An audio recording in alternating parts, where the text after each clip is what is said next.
The use of police dogs to hunt human beings is not a modern invention. It is a hard, repeatable system that survived wars, regime collapses, border chaos, manhunts, and urban riots because it works when everything else fails. Dogs do not chase people. They chase data that the human body sheds without permission. That is why every time society tightens or collapses, the same rumor resurfaces. There are chemicals that can erase scent, confuse dogs, and turn pursuit into noise. Lists circulate, blacklists form. Names of substances are whispered like forbidden knowledge, as if survival were locked behind the right bottle. This video does not pretend those lists do not exist. It confronts them directly. 5 chemicals are mentioned again and again across forums, crime mythology, films, and underground conversations. People believe they know how these substances work. People believe they know where to find them. People believe they know how to use them. And that belief alone has gotten more individuals caught than any tracking dog ever did. What follows is not a fantasy of invisibility and not a promise of escape. It is a post-collapse analysis of what these chemicals are claimed to do, why those claims persist, and how scent disruption actually behaves in real environments under pursuit pressure. There will be no romantic shortcuts and no miracle erasers, only hard biology, physical limits, and operational consequences. In a world where margins are gone, misunderstanding scent is not a mistake you correct later. It is a decision that exposes you faster, louder, and longer than doing nothing at all. The second chemical that appears in almost every blacklist is not a single substance, but a category. Heavy aromatic oils, industrial fragrances, and petroleum-based odorants that humans associate with overwhelming smell. The logic sounds convincing to the untrained mind. If a scent is strong enough to burn your nose, it must be strong enough to drown everything else out. This belief is reinforced by everyday experience. Humans lose sensitivity when surrounded by perfume, fuel, paint, or cleaning products. People assume dogs fail the same way. That assumption is wrong, and the consequences of acting on it are severe. The reason this category spreads so widely is access. These substances are everywhere. Garages, workshops, storage rooms, vehicles, abandoned buildings, factories, consumer products. In collapse narratives, they are seen as easy tools. Soak, smear, spray, overwhelm. The rumored method is always the same. Cover yourself or your trail with a dominant smell and force the dog into sensory overload. What is rarely discussed is that trained dogs are not scanning for comfort or intensity. They are parsing layers. Strong smells do not erase weaker ones. They compress them into tighter data clusters. Aromatic oils and petroleum-based compounds do something very specific to scent behavior. They slow dispersion. Instead of allowing human scent to dissipate naturally into the environment, they bind it to surfaces, skin, fabric, and ground contact points. To a tracking dog, this does not look like disappearance. It looks like concentration. The scent trail becomes shorter, denser, and more confident. What humans perceive as chaos is interpreted by the dog as certainty. There is another failure point that never appears in blacklist discussions. These chemicals introduce foreign odor signatures that do not belong to the terrain. In urban ruins, fuel, solvents, and industrial scents are background noise only when they are static. Once they begin moving with a human body, they become flags. Handlers do not need to know what substance was used. They only need to know that something unnatural is traveling through space with intent. The dog confirms the rest. People keep trusting this category because it sometimes appears to work for minutes. A brief hesitation, a pause, a handler adjusting position. That delay is misinterpreted as success. In reality, it is recalibration. Once the dog locks onto the layered profile, recovery is faster than baseline tracking. The trail becomes easier, not harder. This is the first major pattern you must recognize. Chemicals that feel powerful to humans tend to sharpen pursuit dynamics rather than disrupt them. They do not confuse dogs. They simplify decisions. The third chemical is the one most often framed as forbidden knowledge. It appears in Blacklist under vague labels like industrial solvent, heavy cleaner, laboratory-grade compound, or simply the one they don't talk about. It is treated as the nuclear option of scent disruption. The belief surrounding it is consistent across cultures and languages. This substance does not mask smell.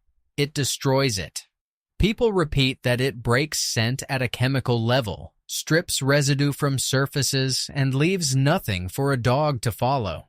That belief is powerful, and it is also deeply misunderstood. The origin of this myth is partially grounded in reality. Certain solvents are extremely effective at dissolving oils, greases, and organic residues. Humans correctly observe that after exposure, surfaces appear clean. Odor to the human nose seems reduced or gone. From that observation, the leap is made that scent itself has been erased. But scent is not a stain. It is not a layer that can be wiped away once and forgotten. It is a continuous shedding process tied to skin, breath, heat, movement, and friction. A solvent can remove residue from a surface. It cannot stop a body from producing new data every second it remains in motion. What makes this chemical category especially dangerous is how it alters the geometry of a trail. Solvents evaporate quickly. As they do, they change airflow patterns and humidity at ground level. Instead of dispersing scent evenly, they create sharp gradients. To a tracking dog, this forms what can be described as a distorted but high-contrast cone. The trail may look broken to a human observer, but to the dog it is cleaner. Less noise, fewer overlapping civilian signatures, more certainty. There is also a behavioral component that blacklists never mention. People who believe they are using a true eraser change how they move. They slow down. They take risks they would otherwise avoid. They linger. They double back unnecessarily. Confidence born from false security is one of the strongest trail multipliers that exists. The chemical does not betray them alone. Their behavior completes the exposure. Another reason this myth persists is survivorship bias. When pursuit fails, the chemical gets credit. When pursuit succeeds, the failure is blamed on execution, dosage, timing, or bad luck. The substance itself is never questioned. Over time, it becomes untouchable in reputation, a sacred variable. In reality, its effects are predictable. It narrows the trail window, intensifies scent contrast, and accelerates reacquisition once initial volatility passes. This is the chemical most likely to appear in stories that begin with success and end in capture. Not because it almost works, but because it encourages the most dangerous assumption of all, that biology can be switched off by chemistry. It cannot. Every step taken after that assumption is logged, layered, and waiting. The fourth chemical category is often described as the most natural and therefore the safest. Biological odors, food waste, animal protein, decay, blood, fat, fermentation byproducts. In blacklist culture, these substances are framed as primitive but effective tools, especially in environments already saturated with organic noise. The belief is simple. If dogs evolved to track animals, then flooding an area with animal scent should overload their system. Many people trust this category because it feels intuitive, low-tech, and accessible, when modern resources disappear. This belief spreads fast because of availability. These materials are everywhere in collapse scenarios. Kitchens, butcher shops, dumpsters, slaughterhouses, wildlife remains, abandoned markets. The rumored method is never complex. People talk about dragging, smearing, scattering, or crossing through areas heavy with organic odor. The idea is not erasure, but camouflage. Blend into the background of life and death until the trail dissolves into clutter. What actually happens is more precise and far less forgiving. Trained tracking dogs are conditioned specifically to ignore background biological noise. Urban environments are already filled with food, waste, animals, and decomposition. None of that confuses a working dog. It sharpens discrimination. When a human scent intersects with strong biological odor, the result is not masking, it is contrast. The human profile becomes easier to isolate because it does not belong to the same biological category. There is a second failure point that makes this chemical category particularly deceptive. Biological substances decay over time. As they break down, their odor profile changes rapidly. Dogs detect those changes. A trail that passes through decaying organic matter does not disappear. It becomes time-stamped. The dog can tell not only where you were, but when you passed. What was intended as concealment becomes a chronological marker. People also misunderstand short-term distraction. In rare cases, untrained or young dogs may briefly investigate a strong food or animal scent. That moment is misread as confusion. In reality, it is a curiosity check, not loss of target. Once resolved, tracking resumes with more information than before. The handler does not panic. The system adjusts. This category persists in blacklists because it sometimes works against people, not dogs. Human pursuers may hesitate. They may avoid filth, decay, or perceived danger. That hesitation is incorrectly attributed to canine failure. In truth, the dog never stopped reading the trail. It simply waited for permission to continue. Biological odors are trusted because they feel ancient and proven. They are neither. They are noise that trained systems are designed to ignore. Worse, they introduce variables you cannot control: decay rates, scavengers, airflow, and environmental spread. Once deployed, they stop belonging to you. In tracking, loss of control is exposure. The fifth chemical is the one that never has a clear name. In every blacklist, it exists as implication rather than substance. It is described as banned, classified, government suppressed, military only, or removed from circulation because it worked too well. People repeat that it used to exist, that someone once had access to it, that it can still be found if you know the right places. No one can point to a stable source. No one can explain consistent use. That ambiguity is not a flaw of the myth. It is the mechanism that keeps it alive. This category thrives because it exploits psychology, not chemistry. When people feel hunted, powerless, or outmatched by systems they cannot see, they search for secret equalizers. A named chemical can be tested and disproven. A nameless one cannot. It remains perfect because it is never verified. Every failure is blamed on counterfeit supply, improper handling, or missing information. The substance itself is protected by vagueness. What is rarely acknowledged is that real tracking systems do not fear unknown chemicals. They are built around pattern recognition, not specific odors. A truly effective scent-disrupting substance would not stay secret. It would change doctrine. Training manuals would adapt. Canine conditioning would shift. None of that has happened. The absence of institutional response is the clearest evidence that this category does not function as advertised. The belief in a forbidden chemical also causes a specific behavioral failure. People delay movement while searching for it. They take risks to acquire it. They alter plans to wait for something that does not arrive. Time loss is one of the most lethal exposure multipliers under pursuit. While attention is focused on obtaining a mythical solution, the body continues shedding data.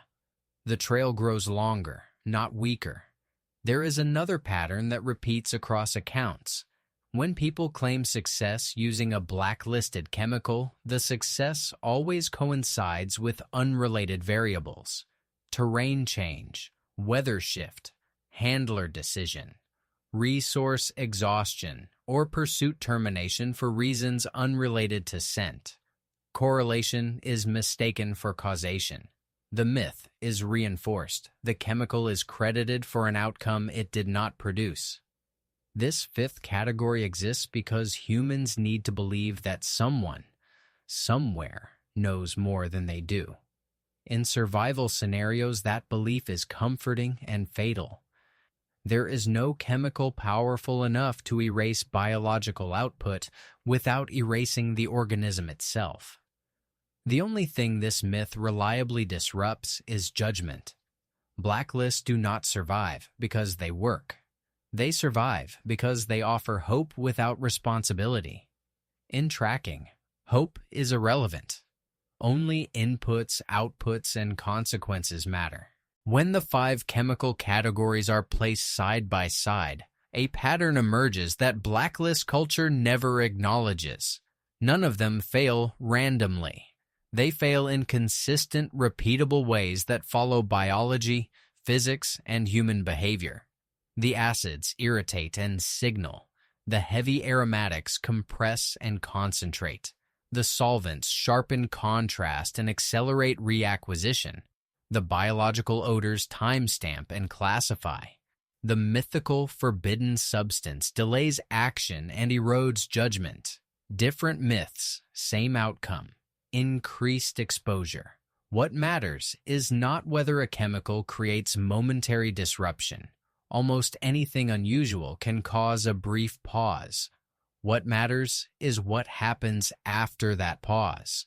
Tracking systems are designed for recovery, not perfection. A short interruption does not equal confusion.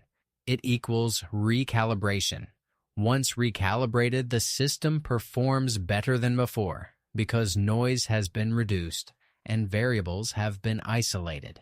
This is why people so often report that things almost worked.